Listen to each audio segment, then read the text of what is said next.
दोस्तों, हमारे चैनल में आपका स्वागत है। उत्तर प्रदेश में होने वाले पंचायत चुनाव 2026 को लेकर इस समय बड़ी अनिश्चितता और संशय का माहौल बना हुआ है। सबसे बड़ा सवाल यही है कि क्या ये चुनाव अप्रैल-मई के तय समय पर हो पाएंगे या फिर टल जाएंगे। दरअसल राज्य निर्वाचन आयोग ने फाइनल वोटर लिस्ट जारी करने की तारीख 28 मार्च से बढ़ाकर अब 15 अप्रैल कर दी है। इससे पहले भी इस तारीख को 6 फरवरी से बढ़ाकर 28 मार्च किया गया था। लगातार तारीख बढ़ने से अब चुनाव को लेकर सवाल खड़े होने लगे हैं।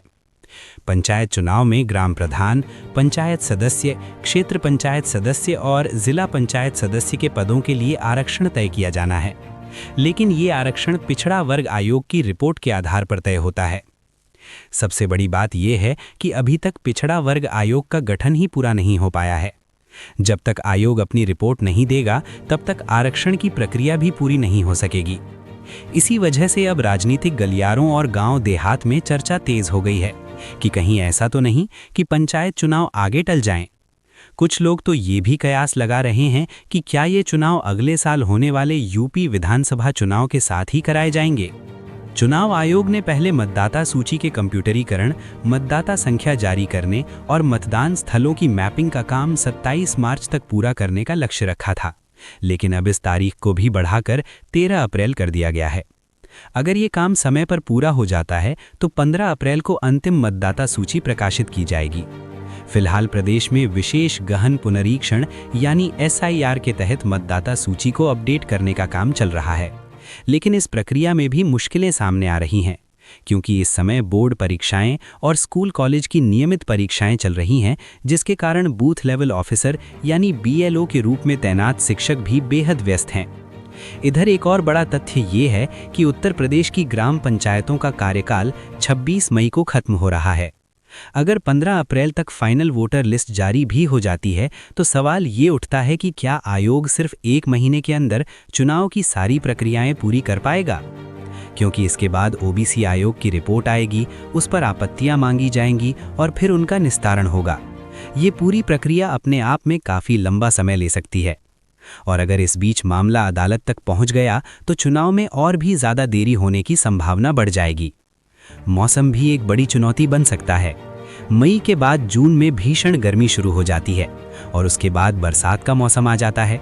ऐसे में इन महीनों में चुनाव कराना भी आसान नहीं होगा। अगर 26 मई तक पंचायत चुनाव नहीं हो पाए तो ऐसी स्थिति में ग्राम पंचायतों की जिम्मेदारी प्रशासकों यानी सरकारी अधिकारियों को सौंपी जा सकती है। इसके बाद कानून के अनुसार 6 महीने के भीतर चुनाव कराए जाने की संभावना बढ़ जाएगी।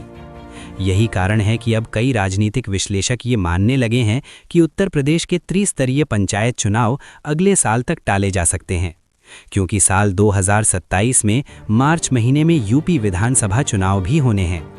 अगर पिछड़ा वर्ग आयोग के गठन में देरी जारी रहती है और आरक्षण की प्रक्रिया समय पर पूरी नहीं हो पाती तो संभव है कि पंचायत चुनाव विधानसभा चुनाव के साथ या उसके बाद कराए जाएं। दरअसल यूपी में पिछड़ा वर्ग आयोग का कार्यकाल अक्टूबर 2025 में ही खत्म हो चुका है। नियम के अनुसार इसका हर 3 साल में पुनर्गठन किया जाता है। आरक्षण तय करने में भी इसी आयोग की रिपोर्ट अहम भूमिका निभाती है। सरकार ने हाईकोर्ट में शपथ पत्र देकर आयोग गठित करने का भरोसा तो दिया है, लेकिन आयोग बनने के बाद जिलावार सर्वे, डेटा जुटाने और अंतिम रिपोर्ट तैयार करने में करीब 3 से 6 महीने का समय लग सकता है। ऐसा पहली बार नहीं हो रहा है। मई 2023 में हुए नगर निकाय चुनाव भी OBC आरक्षण और अदालत के पेंच के कारण देर से कराए गए थे। हालांकि पंचायत चुनाव दलीय आधार पर नहीं होते, लेकिन ये चुनाव राजनीतिक दलों के लिए बेहद अहम माने जाते हैं, क्योंकि गांव की राजनीति से ही प्रदेश की बड़ी राजनीति की दिशा तय होती है। इसी पंचायत चुनाव के जरिए सत्ता पक्ष और विपक्षी दल जैसे सपा, कांग्रेस और बसपा ग्रामीण इलाकों में अपनी पकड़ मजबूत करने और अपने संगठन को सक्रिय करने की कोशिश करते हैं। अब देखना ये होगा कि उत्तर प्रदेश में पंचायत चुनाव तय समय पर हो पाते हैं या फिर राजनीतिक और प्रशासनिक कारणों से इन्हें आगे टाल दिया जाएगा।